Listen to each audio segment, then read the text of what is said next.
चेतन भाई आज यहाँ है नहीं और देश के कोने कोने से आए गालवे के साथ जुड़े हुए मेरे नौजवान भाइयों एवं बहनों, दिल्ली में दिल्ली का मूल निवासी होने के नाते मैं आप सबका हार्दिक स्वागत करता हूं।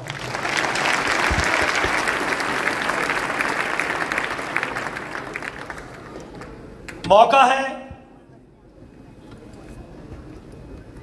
कंपनी के 20 साल होने का और लिखा है संकल्प सफलता और समृद्धि के 20 वर्ष। अभी आपने सिंह साहब को सुना, सिंह साहब कह रहे थे 20 साल ऐसे ही नहीं हो जाते। आज दूर खड़े होकर जो लोग इस कंपनी को देखते होंगे और रश्क करते होंगे, तो 20 साल में इस कंपनी की नींव में कितना खून, कितना पसीना, कितनी मेहनत गई है, कितने लोगों का संकल्प लगा है, कितने लोगों के सपने लगे हैं, वो इस चीज को देखते नहीं है। ठीक कहा सिंह साहब ने, 20 साल यूं ही नहीं हो जाते। 20 साल में कितने झंझावत आए।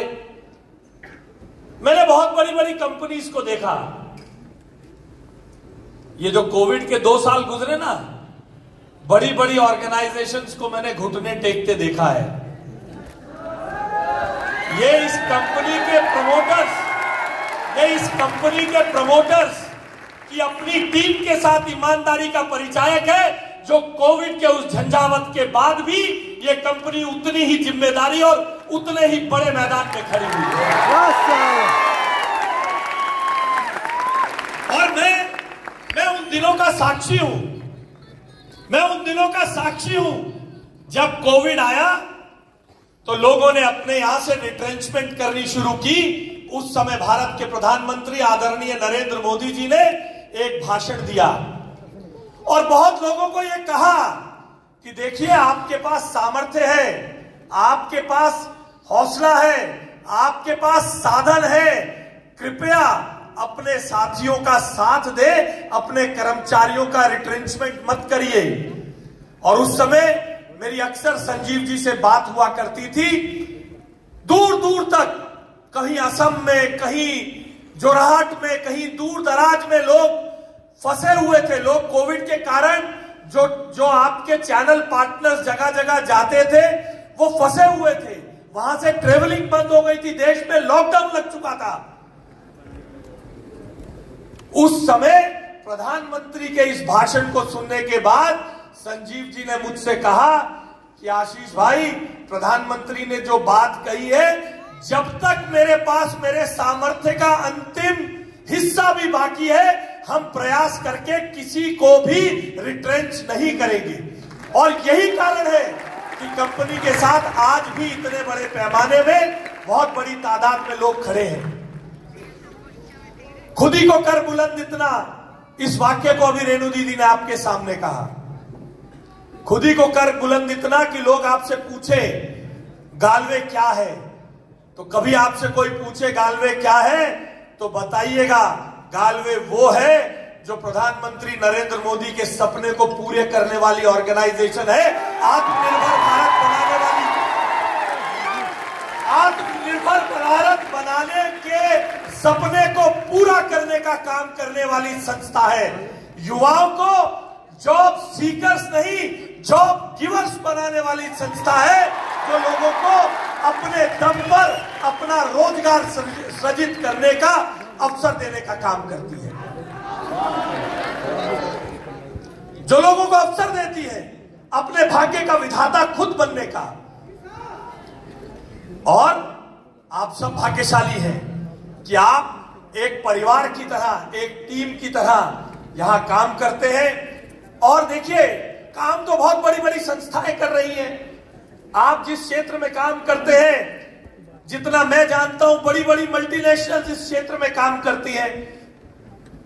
तो कोई तो जज्बा होगा, कोई तो कारण होगा जो उन बड़ी बड़ी मल्टीनेशनल्स को चुनौती देते हुए आप अपनी जगह खड़े हैं। वो जज्बा है संकल्प, वो जज्बा है मेहनत, वो जज्बा है ईमानदारी। अभी 3 राज्यों में चुनाव हुए ना, 3 राज्यों में चुनाव। Yes sir.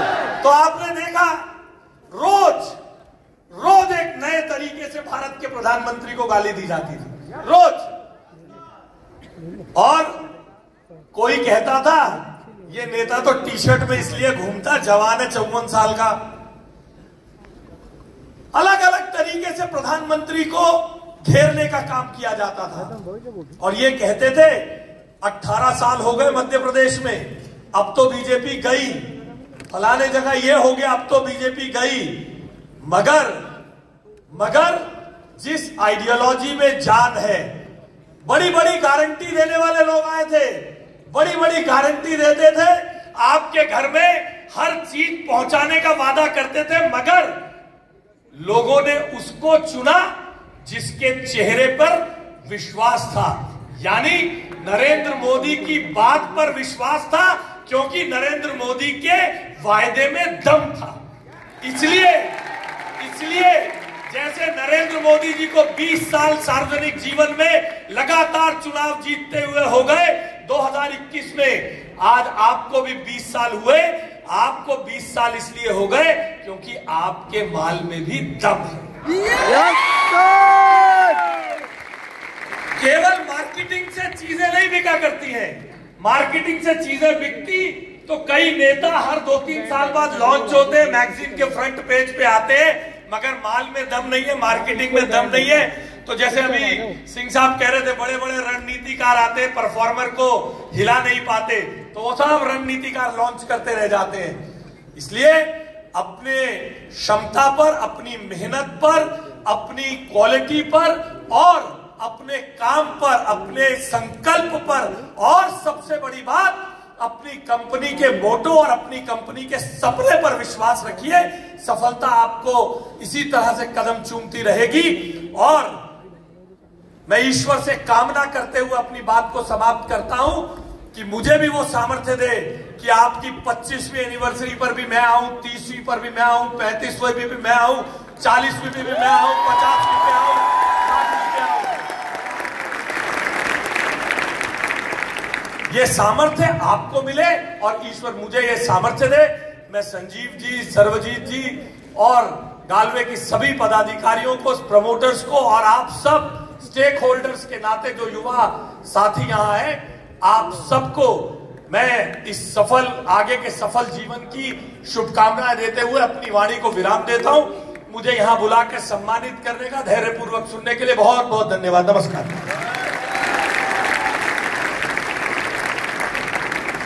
बहुत बहुत धन्यवाद आशीष भैया। अब अग्रसर होते हैं आगे हम सबके बड़े भैया राजीव नागपाल भैया को सुनते हैं। राजीव भैया।